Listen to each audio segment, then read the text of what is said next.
أما بعد فأعوذ بالله من الشيطان الرجيم بسم الله الرحمن الرحيم إنا أعطيناك الكوثر صدق اللہ مولانا العظیم۔ پڑھیے درود شریف۔ الصلاۃ والسلام علیک یا رسول اللہ، الصلاۃ والسلام علیک یا حبیب اللہ، الصلاۃ والسلام علیک یا نبی اللہ وعلی آلک واصحابک یا نور اللہ۔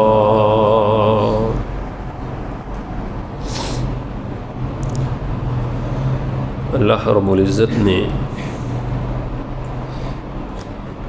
اپنے حبیب صلی اللہ علیہ وآلہ وسلم سے ارشاد فرمایا، انا اعطیناک الکوثر، کہ اے حبیب صلی اللہ علیہ وآلہ وسلم، ہم نے ہر نعمت،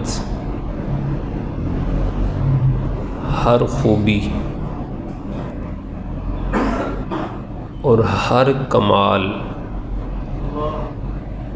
کثرت کے ساتھ آپ کو عطا فرمایا ہے۔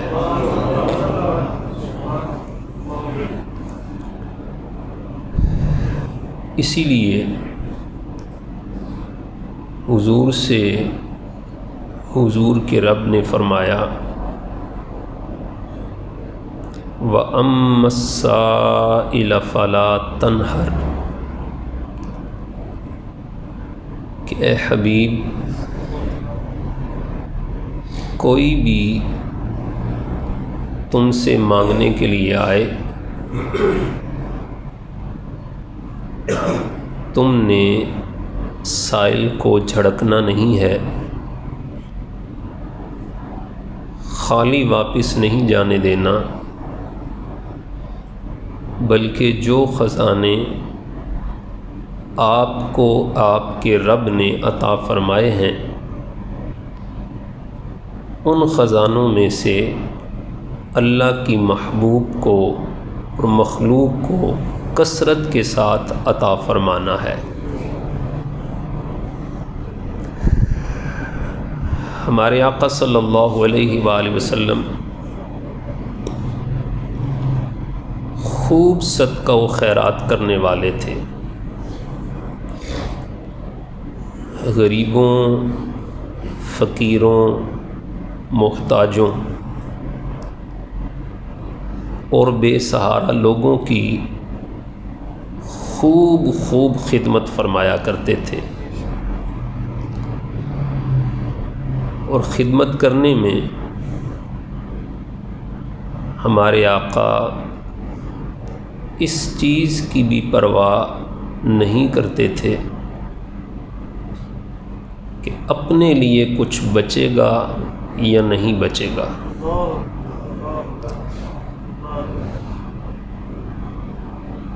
حضور کے در سے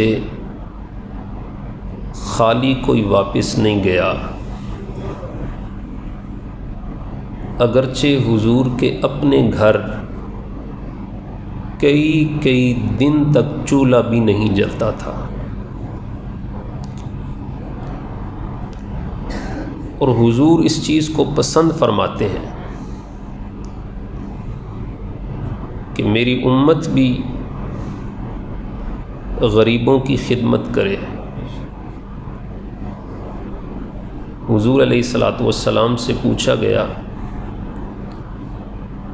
ای الصدقۃ افضل، سب سے افضل صدقہ کیا ہے؟ حضور علیہ الصلوۃ والسلام نے فرمایا الجہد المقل، کہ جس چیز کی تمہارے پاس قلت ہے، جو چیز تمہیں خود ضرورت ہے، اور جو چیز بازار سے مہنگو دام میں ملتی ہے اور مشکل سے ملتی ہے، حضور نے فرمایا جب کوئی انسان اس مشکل، مہنگی اور ناپید چیز کا صدقہ کرتا ہے، اللہ اسے افضل ترین صدقہ کرنے کا ثواب عطا فرماتا ہے۔ اور قرآن مجید میں بھی اللہ رب العزت نے یہی فرمایا لن تنالوا البر حتی تنفقوا مما تحبون، اللہ فرماتا ہے تم نیکی کے اعلیٰ ترین درجے کو اور جو بڑی نیکی ہے اس درجے کو اس وقت تک حاصل نہیں کر سکتے جب تک تم اپنی محبوب ترین اور پسندیدہ ترین چیز کو اللہ کی راہ میں خیرات نہیں کر دیتے۔ تو بہترین خیرات، بہترین صدقہ یہ ہے کہ جو چیز آپ کو پسند ہے، آپ کو ضرورت ہے، اپنی ضرورت کو پس پشت ڈال دیں اور کسی دوسرے کی ضرورت کو پورا کریں۔ اللہ اکبر۔ سیدنا ابو ہریرہ رضی اللہ تعالی عنہ فرماتے ہیں حضور کی بارگاہ میں ایک شخص آیا، اس نے عرض کی کہ ای الصدقۃ اعظم اجرا، اجر کے لحاظ سے، ثواب کے لحاظ سے سب سے بڑا صدقہ کیا ہے؟ اجر و ثواب کے لحاظ سے بہترین صدقہ کیا ہے؟ حضور علیہ الصلوۃ والسلام نے فرمایا قال ان تصدق وانت صحیح، حضور نے فرمایا اس وقت صدقہ کرنا جب انسان کی صحت بالکل درست ہو، بیماری میں، تکلیف میں، پریشانی میں تو صدقہ و خیرات ہر کوئی کرتا ہے۔ حضور نے فرمایا بہترین صدقہ یہ ہے کہ وَأَنْتَ صَحِيحٌ، جب تم بالکل درست ہو، شحیحٌ، جب تمہارے دل میں مال کی لالچ ہو،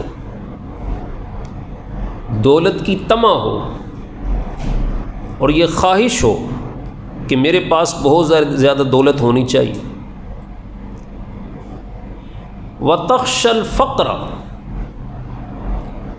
اور تمہیں یہ خطرہ ہو کہ میں اپنے مال میں سے مال نکال کر کسی غریب، فقیر، محتاج کو دوں گا تو میرا مال کم ہو جائے گا، میں فقیر ہو جاؤں گا۔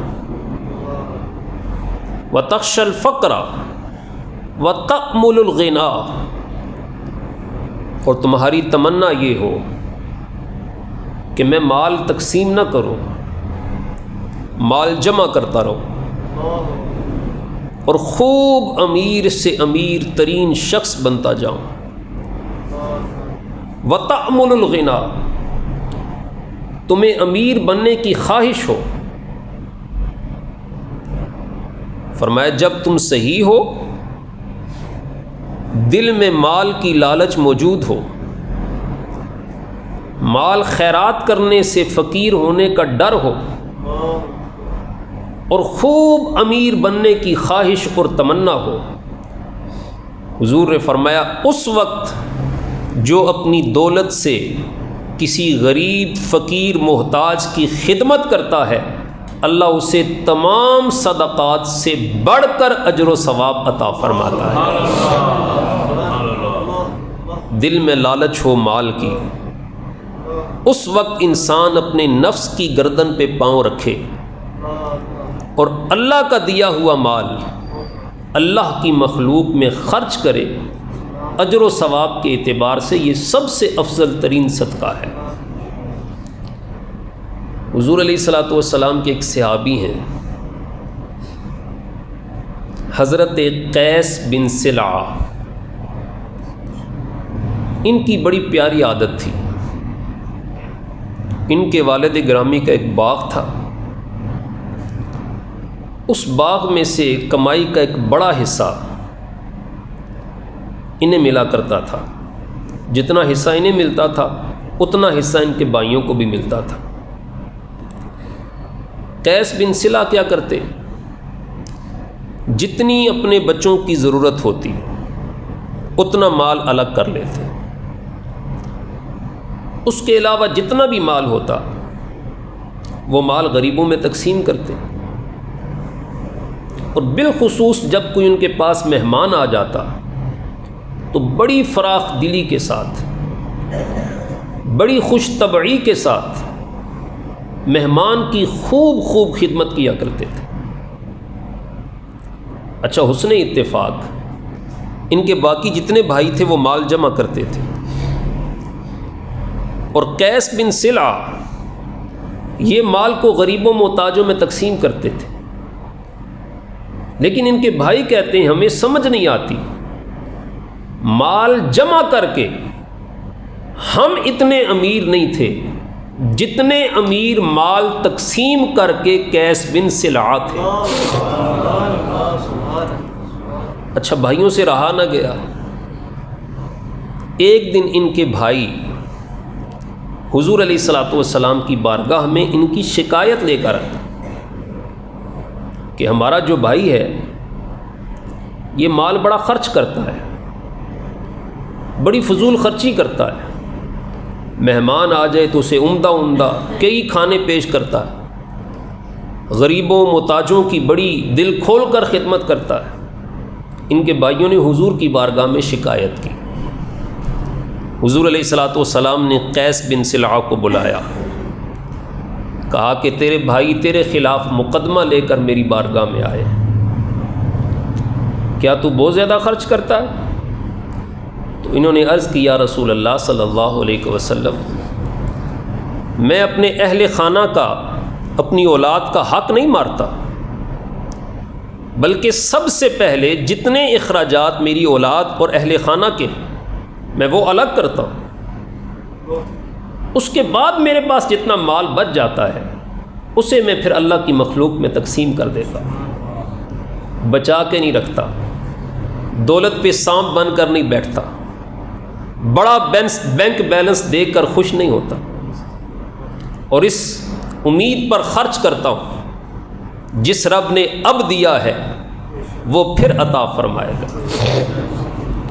حضرت قیس بن سلعہ کی یہ محبت برے پیارے جملے سن کر حضرت قیس فرماتے ہیں حضور اٹھے اور حضور نے اپنا مبارک ہاتھ میرے سینے پہ رکھا، اللہ اکبر، حضور نے اپنا ہاتھ میرے سینے پہ رکھا اور ہاتھ رکھ کے جو فرمایا وہ سنیے۔ حضرت قیس بن سلعہ فرماتے ہیں حضور نے فرمایا کہ اے قیس تو اللہ کی مخلوق پہ خرچ کرتا رہ، اللہ تجھ پہ خرچ کرتا رہے گا، تو اللہ کی مخلوق کو دیتا رہ، اللہ تجھے عطا فرماتا رہے گا۔ تو حضور علیہ الصلوۃ والسلام کی یہ خواہش اور تمنا تھی کہ میری امت اللہ کی مخلوق پر خوب خرچ کرے۔ ہمارے آقا کنجوس نہیں تھے اور ہمارے آقا کنجوس کو پسند بھی نہیں کرتے، ہمارے آقا سخی تھے اور پسند بھی سخی کو ہی فرماتے ہیں۔ حضور سخی ہے اور پسند بھی سخی کو کرتے ہیں، کنجوس کو حضور پسند نہیں کرتے۔ صحابہ کرام کی مجلس میں ایک دن ہمارے آقا صلی اللہ علیہ وسلم نے فرمایا صحابہ کرام بتاؤ سب سے بڑا سخی کون ہے؟ اچھا یاد رکھیے، صحابہ کرام کی عادت تھی جب بھی کسی سوال کا جواب نہ پتہ ہوتا تو کہا کرتے تھے اللہ ورسولہ اعلم، کہ یا رسول اللہ جو آپ پوچھ رہے ہیں یہ غیب کی بات ہے، اور غیب کی بات یا اللہ جانتا ہے یا اللہ کی عطا سے اللہ کا رسول جانتا ہے۔ یہ کہنا کہ رسول اللہ غیب جانتے ہیں شرک ہے۔ کیا یہ لوگ صحابہ کرام کو مشرک کہہ رہے ہیں؟ علم غیب حضور جانتے ہیں اللہ کی عطا سے، یہ عقیدہ تو مصطفیٰ کے صحابہ کرام کا تھا۔ تو صحابہ کرام نے عرض کی، جب حضور نے پوچھا کہ سب سے بڑا سخی کون ہے، صحابہ کرام نے عرض کی اللہ ورسولہ اعلم، سب سے بڑا سخی کون ہے؟ یا رسول اللہ یا رب جانتا ہے یا رب کی عطا سے آپ جانتے ہیں۔ تو حضور علیہ الصلوۃ والسلام نے فرمایا سب سے بڑا سخی میرا رب ہے، اللہ سب سے بڑا سخی۔ حضور علیہ الصلوۃ والسلام نے پھر فرمایا اللہ کی مخلوق میں انا اجود بنی آدم، آدم علیہ السلام کی ساری مخلوق میں میں مصطفیٰ سب سے بڑا سخی ہوں۔ انا اجود، میں اجود ہوں، میں صاحب جود ہوں۔ اور یاد رکھیے یہ جو اجود کا معنی سخی میں نے کیا ہے نا، یہ ایک مجبوری کی وجہ سے کیا ہے۔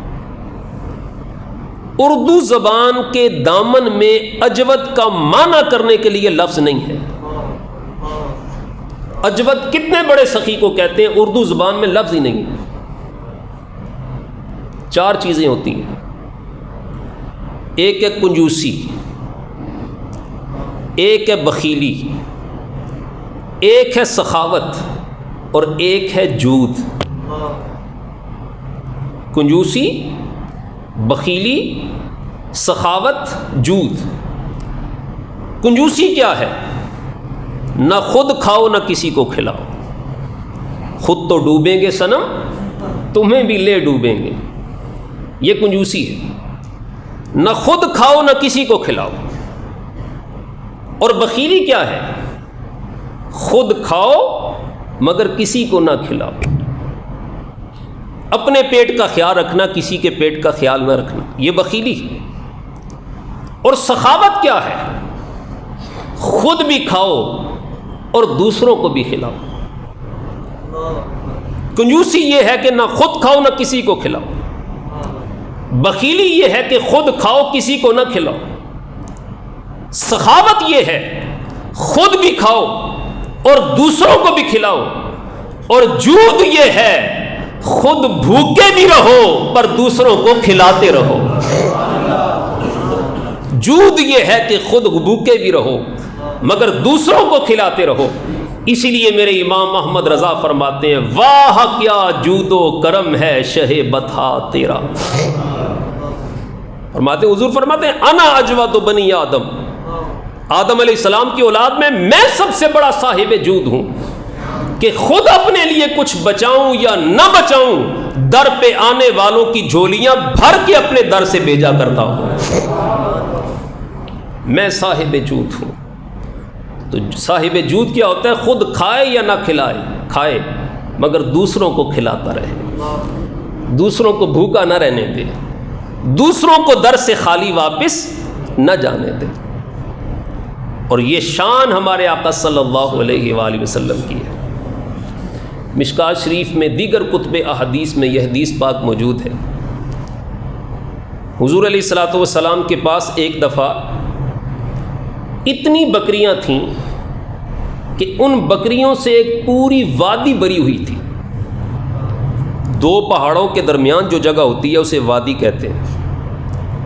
تو حضور کے پاس اتنی بکریاں تھیں کہ پوری وادی بری ہوئی تھی۔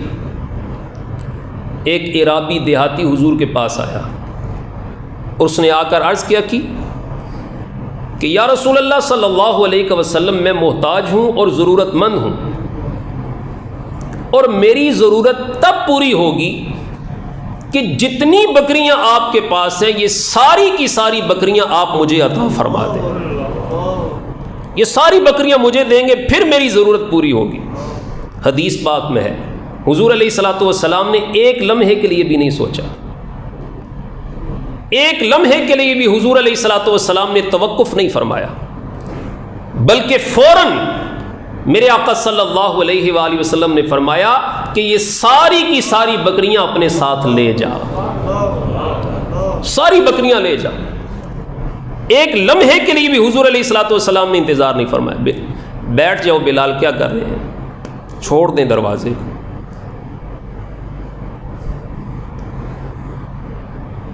حضور علیہ الصلوۃ والسلام نے وہ ساری کی ساری بکریاں عطا فرما دی۔ اللہ اکبر۔ وہ عرابی دیہاتی اس ساری بکریاں لے کر چلا گیا۔ جب اپنی قوم میں گیا تو قوم میں جا کر اس نے کیا کہا؟ فقال اے قومی اسلموا فواللہ ان محمدا لیعطی عطاء ما یخاف الفقر۔ اس نے کہا اے میری قوم اٹھو اور ابھی جا کر محمد مصطفیٰ کے دامن کو تھام لو۔ میری قوم اٹھو اور ابھی جا کر محمد مصطفیٰ کا کلمہ پڑھ لو، اس لیے کہ اللہ کی عزت کی قسم جب مصطفیٰ کسی کو عطا کرنے پہ آتے ہیں کو اتنا عطا فرماتے ہیں کہ فقر کا کوئی خوف باقی نہیں رکھتے، جو کچھ ہوتا ہے مصطفیٰ منگتے کو عطا فرما دیتے ہیں، جو کچھ ہوتا ہے حضور عطا فرما دیتے، اپنے لیے کچھ نہیں رکھتے۔ مولانا حالی نے بڑا خوبصورت اس کا ترجمہ کیا ہے۔ اللہ اکبر۔ مولانا حالی فرماتے ہیں وہ نبیوں میں رحمت لقب پانے والا، وہ نبیوں میں رحمت لقب پانے والا۔ آپ سارے پڑھ سکتے ہیں حضور کی نعت۔ وہ نبیوں میں رحمت لقب پانے والا۔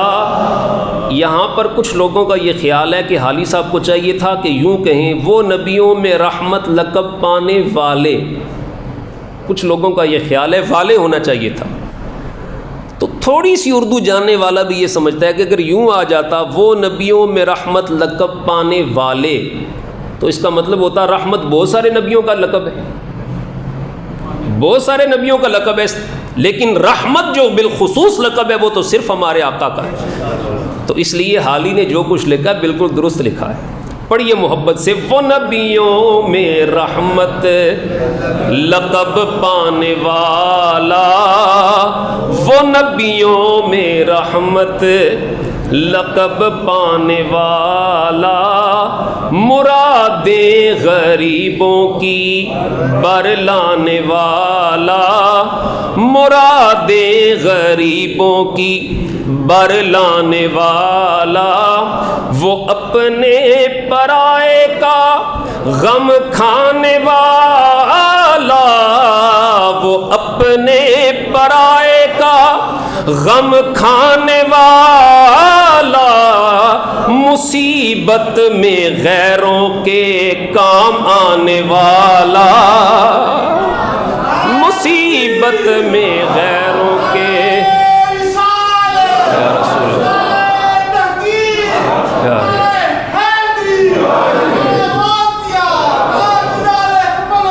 زندہ۔ حضور علیہ الصلوۃ والسلام کی یہ شان تھی کہ جب کسی کو عطا فرمانے پہ آتے تھے خوف نہیں رکھتے تھے کہ میرے پاس کچھ رہے گا یا نہیں رہے گا، بلکہ سب کچھ حضور علیہ الصلوۃ والسلام عطا فرما دیا کرتے تھے۔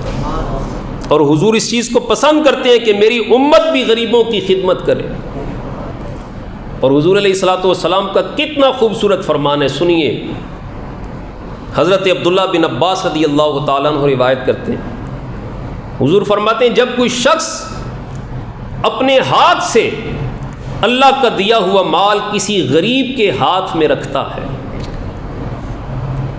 جب کوئی اللہ کے دیے ہوئے مال میں سے اللہ کا دیا ہوا مال کسی غریب کے ہاتھ میں رکھتا ہے تو حضور فرماتے ہیں وہ اس شخص کا مال غریب کے ہاتھ میں بعد میں جاتا ہے، رب کے ہاتھ میں پہلے پہنچ جاتا ہے، اللہ کے ہاتھ میں پہلے پہنچ جاتا ہے۔ اب دیکھیے، آپ دیکھتے ہوں کہ معاشرے میں بہت سارے امیر لوگ ہوتے ہیں پر بڑے ہی کنجوس ہوتے ہیں، کسی کو بالکل نہیں دیتے، ان پہ کوئی گلہ نہیں ہے، اللہ پسند ہی نہیں کرتا کہ ان کا مال میرے ہاتھ میں آئے، اللہ پسند ہی نہیں کرتا۔ ان لوگوں کو رونا چاہیے، اللہ سے توفیق مانگنی چاہیے، اللہ کی بارگاہ میں زاری کرنی چاہیے کہ ہم سے کون سا جرم ہوا کہ رب ہمیں دیا ہوا مال اپنی راہ میں خرچ کرنے کی توفیق ہی نہیں دے رہا۔ تو حضور فرماتے ہیں جب تم مال کسی غریب کے ہاتھ میں رکھتے ہو، وہ غریب کے ہاتھ میں بعد میں جاتا ہے، رب کے ہاتھ میں پہلے پہنچ جاتا ہے۔ تو بہترین اور حضور کا حقیقی اور حضور علیہ الصلوۃ والسلام کا وفادار امتی وہ ہے جو اللہ کے دیے ہوئے مال میں سے غریبوں کی خدمت کرتا ہے، محتاجوں کا سہارا بنتا ہے۔ ہمارے اولیاء کرام میں سے ایک بزرگ گزرے ہیں، حضرت سری سختی رحمۃ اللہ تعالیٰ علیہ۔ سری سختی رحمۃ اللہ تعالیٰ علیہ یہ تجارت کیا کرتے تھے، بغداد شریف کے بہت بڑے بازار میں ان کی دکان تھی۔ آپ جانتے ہیں اس دور میں جو دکانیں ہوتی تھیں وہ بانس وغیرہ چھت پہ ہوتے تھے، لکڑیوں کے گٹھے وغیرہ ہوتے تھے۔ تو بغداد کے اس بازار میں آگ لگ گئی، آگ ایسی لگی کہ پورے کا پورا بازار جل کر راکھ ہو گیا، لیکن حضرت سری سختی رحمۃ اللہ تعالی علیہ کی دکان اسی طرح محفوظ رہی، نہ دکان جلی نہ دکان کے اندر جو سامان تھا وہ جلا۔ کسی نے حضرت سری سختی سے پوچھا کہ ہر شخص کی دکان جل گئی، ہر شخص کی دکان کا سامان ضائع ہو گیا، مگر تمہارے پاس وہ کس چیز کا کیسا راز ہے، کون سا عمل ہے جس وجہ سے تمہاری دکان محفوظ رہی؟ تو حضرت سری سختی رحمۃ اللہ تعالی نے اس راز سے پردہ اٹھایا اور فرمایا کہ ہوا ایسے کہ ایک دن ایک بزرگ میری دکان پر آئے، ان بزرگوں کے ساتھ ایک ایسا بچہ تھا جس کے جسم پر کپڑے بھی سلامت نہیں تھے، اور اس کی حالت بتا رہی تھی کہ یہ بڑا غریب بچہ ہے۔ حضرت سری سختی فرماتے ہیں میں نے اس بزرگوں سے پوچھا یہ بچہ کس کا؟ انہوں نے فرمایا یہ ایک یتیم ہے، اس کے سر پر باپ کا سہارا موجود نہیں، یہ غریب ہے، اس کے پاس خریدنے کے لیے کپڑے نہیں ہیں۔ حضرت سری سختی فرماتے ہیں اس بچے کی حالت پر مجھے رحم آیا، میں نے اسے نیا عمدہ جوڑا کپڑوں کا خرید کر دیا۔ ان بزرگوں نے جاتے ہوئے مجھے دعا دی کہ جس مال سے تو نے اس غریب کی مدد کی ہے اللہ تیرا مال محفوظ فرمائے۔ فرماتے ہیں اس غریب کو کپڑے پہنانے کی برکت سے پورا بازار جل گیا پر میری دکان اسی طرح محفوظ رہی۔ اللہ کی راہ میں مال خرچ کرنے سے مال کم نہیں ہوتا۔ یہ کیسے ہو سکتا ہے کہ ہم اللہ کی مخلوق کی خدمت کرتے رہیں اور اللہ ہمیں بے یار و مددگار چھوڑ دے؟ تو کہا میں نے اس غریب یتیم بچے کو کپڑے خرید کر دیے تھے، اس کی برکت سے میری دکان بھی محفوظ ہے اور دکان کا سامان بھی محفوظ ہے۔ دوستو میں نتیجہ رزلٹ آپ کے سامنے یہ پیش کرنا چاہتا ہوں، ماہ رمضان کی آخری گھڑیاں ہیں اور عید کے ایام بالکل قریب ہیں۔ آپ میں سے ہر شخص نے اپنے بچوں کے لیے ایک ایک دو دو جوڑے کپڑوں کے اور دو تین تین جوڑے جوتیوں کے خرید لیے ہوں گے۔ آپ کو پتہ ہے لاک ڈاؤن لگنے والا ہے، آپ نے حفظ ما تقدم کے طور پر اپنے بچوں کے لیے بہترین کپڑے، بہترین جوتی، تاکہ ہمارے بچے اچھے طریقے سے عید کی خوشیاں منا سکیں۔ لیکن میرا آپ سے سوال یہ ہے کہ عید کے دن جب آپ کے اپنے بچوں نے عمدہ کپڑے پہنے ہوئے ہوتے ہیں، اس وقت کبھی کسی گلی کے نکر میں دیکھیں کہ وہاں ایسا بچہ بھی بیٹھا ہوتا ہے جس کے جسم پر کپڑے سلامت نہیں ہوتے اور چھوٹے سے ٹیبل کے اوپر وہ آلو چھولے رکھ کر بیچ رہا ہوتا ہے؟ آپ میں سے کون سا شخص ہے جو یہ چاہتا ہے عید کے دن ہمارا بچہ ریڑھی لگائے؟ جن کے بچے عید کے دن ریڑھی لگاتے ہیں بڑے مجبور ہو کے لگاتے ہیں، بڑے مجبور محتاج ہو کر لگاتے ہیں۔ ان غریبوں تک اللہ کا دیا ہوا مال کس نے پہنچانا ہے؟ آپ نے اور میں نے پہنچانا ہے۔ کہیں ایسے نہ ہو کہ یہ غریب لوگ قیامت کے دن ہمارا گریبان پکڑ لیں اور اللہ کی بارگاہ میں عرض کریں کہ اے اللہ، یہ وہ لوگ ہیں جو عید کے دنوں میں اپنے بچوں کے لیے تو 3 جوڑے خرید سکتے تھے اور ہم غریبوں کے بچوں کے لیے 1 جوڑا بھی نہیں خرید سکتے۔ میری گزارش ہے آپ سے جمعۃ الوداع کے اس مبارک گھڑیوں کے موقع پر کہ اپنے معاشرے میں، اپنے محلے میں، اپنے رشتہ داروں میں، اپنے عزیزوں اور دوستوں میں غریب لوگوں کی نشاندہی کیجیے، غریب لوگوں کو تلاش کیجیے جو عید کی خوشیوں میں شامل نہیں ہو سکتے، ان کی خوب اللہ کے دیے ہوئے مال میں سے خدمت کریں تاکہ وہ بھی عید کی خوشیاں بھرپور طریقے سے منا سکیں۔ اور یاد رکھیے، جو بچہ عید کے دن نیا کپڑا نہیں پہن سکتا، آپ کے دیے ہوئے مال میں سے جب عید کے دن وہ بچہ نیا کپڑا پہنے گا، کبھی آپ نے سوچا کہ اس بچے کے والدین کے دل سے آپ کے لیے کتنی دعائیں نکلیں گی؟ آپ کے لیے وہ کتنی دعائیں کریں گے؟ تو یہ جو غریب لوگ ہوتے ہیں، یہ معاشرے کا حسن ہوتا ہے۔ انہیں گھٹیا، پاؤں کے جوتی یا نوکر مت سمجھیے، بلکہ ان کی خدمت کر کے اللہ کی بارگاہ میں مقام حاصل کیجیے، ان کی خدمت کر کے، ان کی مدد کر کے اپنے مال کو پاک اور صاف کیجیے۔ جب آپ کسی غریب کی مدد کریں گے، انشاءاللہ اللہ تعالیٰ آپ کے مال میں برکتیں بھی عطا فرمائے گا اور آپ کے لیے اجر و ثواب کا ڈھیر و ڈھیر بھی تیار کر کے رکھے گا۔ اللہ تعالیٰ آپ سب کے مالوں میں برکتیں عطا فرمائے اور اللہ تعالیٰ ہمیں غریبوں کی خوب خدمت کرنے کی توفیق عطا فرمائے۔